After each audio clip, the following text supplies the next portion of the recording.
Každý druhý, tretí deň. Dávate na internet aj vlastné fotografie?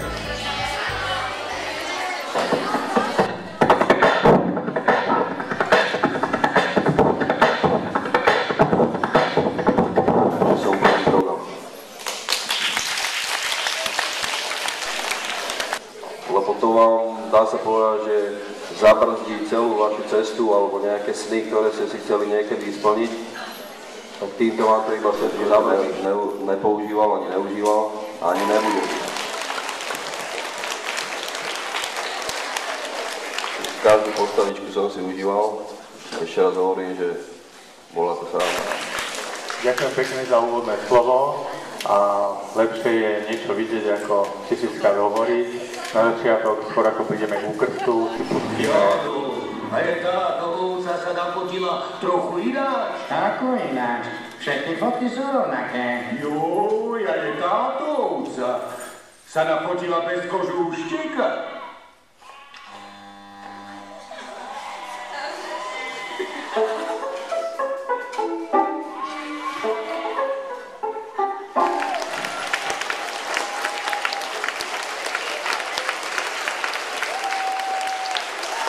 Keď som dostal túto ponuku nahrať toto CD, priznám sa, že neskutočne som sa potešil, pretože mal som pocit, že niečo podobné je veľmi nutné a potrebné.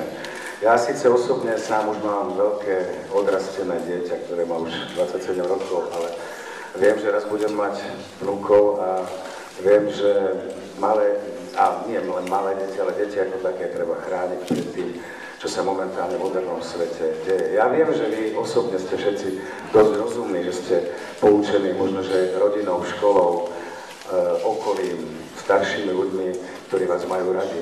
Ale cez to všetko toto CD vítam a verím, že skutočne padne na úrodnú pôdu a bude rezonovať medzi vami a bude vám pomáhať a bude vás vystrieť. Tak krstím to CDčko, aby dopadlo na úrodnú pôdu, aby si všetci zobrali z toho ponaučenie a aby to pomáhalo deťom v živote. Ďakujem. A ja prajem tomu, že CDčku splní účel a nech sa dostane do tých správnych rúk a aby ste sa sami starali nad tým, čo tam je, aby vám to pomohlo zodpovedne do KSK. Mne sa tie rozprávky veľmi páčili, bol to fajn a myslím, že som sa aj poučila.